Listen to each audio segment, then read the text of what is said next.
Baik, subhanallah. Yang pertamanya kita panggil kalender Masehi. Yang keduanya kalender Hijri.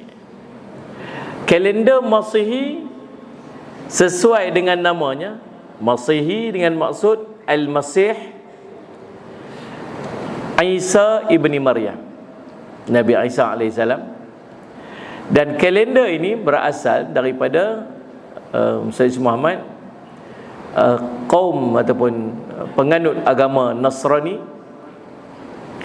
yang meletakkan Nabi Isa alaihissalam tu sebagai kelahiran Nabi Isa alaihissalam tu sebagai permulaan kepada kalender mereka. Jadi kalau patah ni tahun 2025, patah balik sampai tahun yang pertama tu, itulah menjadi kepercayaan kepada orang Nasrani, itulah tahun kelahiran Nabi Isa alaihissalam. Faham tak Syekh Muhammad? Itu satulah. Dan dia menggunakan perkiraan kalender berdasarkan pergerakan matahari. Dia panggil Syamsiyah. Waktu dia punya masuk hari baru tu tengah malam, pukul 12 malam.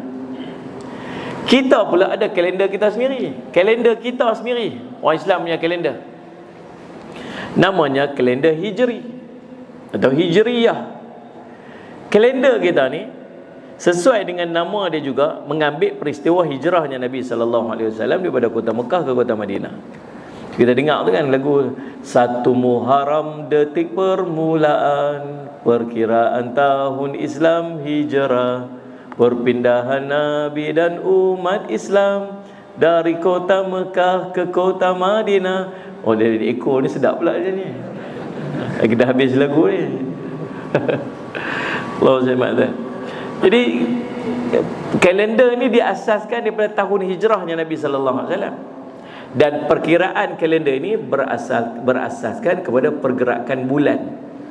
Dia panggil qamariyah, sistem qamariyah. Dan bila pergerakan bulan ni dia akan masuk hari baru pada waktu maghrib. Masuk malam tu dia kira hari baru dah. Macam hari ni dia panggil 3 Muharram. Pasal masuk maghrib dah. Tadi petang tadi, asar tadi baru 2 Muharram. Ni 3 Muharram dah masuk maghrib dah. Faham tuan?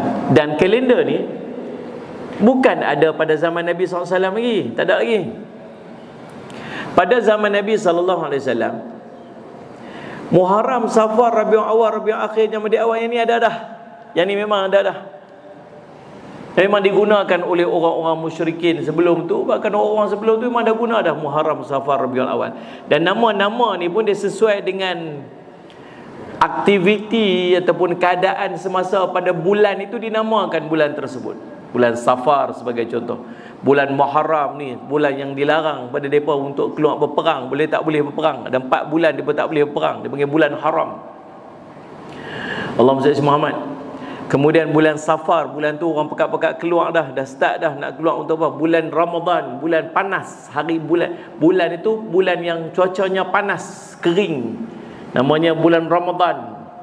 Ini namakan nama-nama tu sesuai dengan apa yang berlaku pada bulan-bulan tersebut, cuaca dia sebagainya. Dan dah diguna pakai sebelum daripada adanya kalender Islam lagi. Cumanya tahun tu tak ada. Tahun dia tu tak ada. Orang biasa kenal nama tahun itu dengan peristiwa besar yang berlaku pada tahun tu. Sebagai contoh, kita dengar kisah Nabi Muhammad SAW lahir pada tahun Gajah. Pasal apa? Orang Arab tak biasa dengan gajah ni. Tapi kali itu tengok gajah mai kat tempat mereka. Pasal tentera Abraha bawa gajah masuk. Mereka boleh sebut tahun perang Abraha ke, tahun Abraha ke, tahun serang Kaabah ke, tapi sebut nama tahun gajah. Pasal tak pernah tengok gajah. Nampak gajah banyak mai, tahun ni kita panggil tahun gajah. Ada nama tahun pertama, tahun pertama hijrah dipanggil tahun Al-Idhin bil Allahumma salli Muhammad, Al-Idhin bil bil hijrah. Tahun diizinkan untuk keluar berhijrah. Tu nama tahun tu. Tahun kedua nama tahun Al-Amru bil Qital. Tahun perintah untuk perang. Tahun kedua. Tahun kedua juga dia panggil tahun Siyam, tahun puasa. Sebab tahun tu turun perintah puasa. Tahun 10 dia panggil tahun Wida. Tahun Nabi sallallahu alaihi wasallam, sallallahu alaihi Muhammad meninggalkan, Nabi sallallahu alaihi wasallam wafat. Dipanggil macam tu. Anak hang lahir bila? Anakku lahir tahun puasa. Oh tahulah tahun kedua hijrah. Macam itulah lebih kurang. Ni faham tak faham ni? Apa nampak serius sangat ni?